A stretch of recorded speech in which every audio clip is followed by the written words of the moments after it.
ফেরাউন নামের বান্দা চাইছে মূসা নামের বান্দা জমিনে আসতে দেয়া হবে না। আল্লাহ চাইছেন আমি মূসাকে দুনিয়ায় পাঠাবো, তোর ঘরে পাঠাইয়া, তোর টাকা দিয়া খাওয়াইয়া বড় বানাইয়া, তোর গালের মধ্যে চর লাগায় তোরে সাইজ করাবো।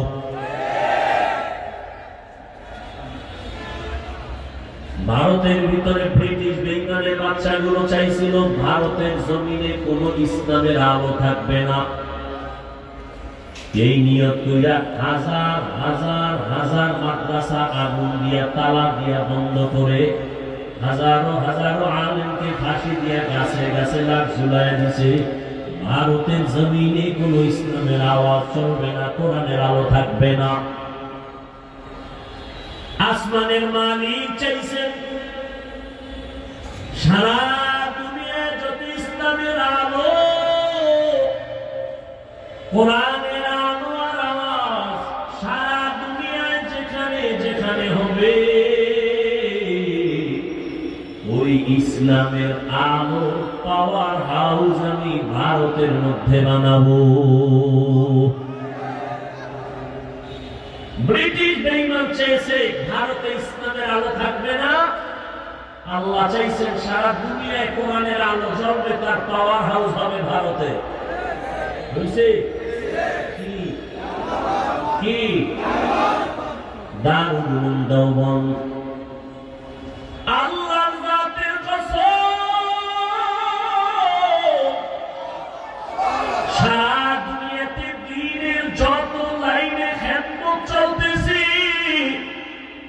প্রত্যেকটা খেদমতের মধ্যেই শুধু দেওবন্দীদের অবদান।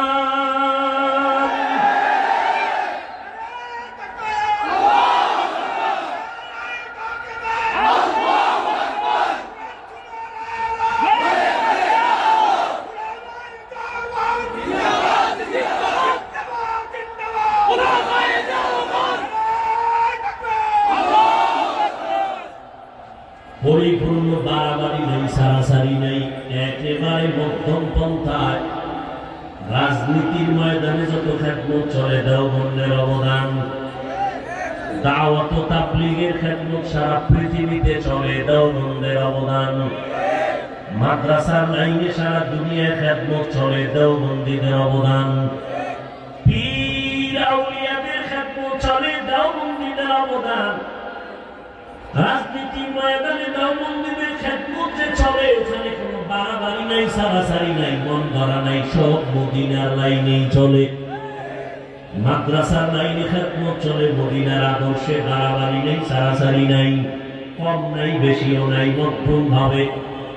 পীর মুরিদের লাইনে যে খেদমত চলে, দেওবন্দীদের অবদান অতিরঞ্জিত নাই, কম নাই বেশি নাই, নবীজির আদর্শ মতো মধ্যম ভাবে চলে। যারা অস্বীকার করবে আল্লাহর কসম তারা এই জমিনের নিকৃষ্ট মুনাফিক।